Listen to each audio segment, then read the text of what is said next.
Alright, to manage widgets on your Xiaomi Mi Band 8 Active, as a first step, take your phone and open Mi Fitness app installed on it. And here is how it looks. So now make sure that your band is connected to the app and to your phone via Bluetooth. For that, go in the Devices tab and make sure that you can see the name of your device and its battery percentage and the status connected.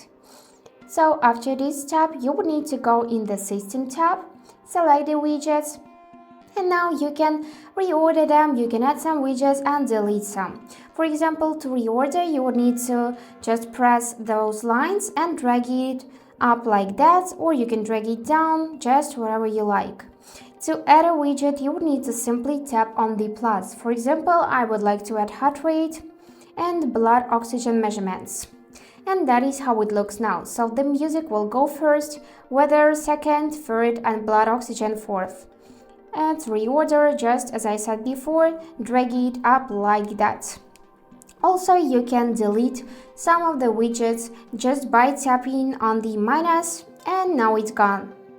So, to find your widgets on the band, you would need to simply swipe left from your watch face, and here are your widgets. So the music, blood oxygen, weather, sleep data, and watch face.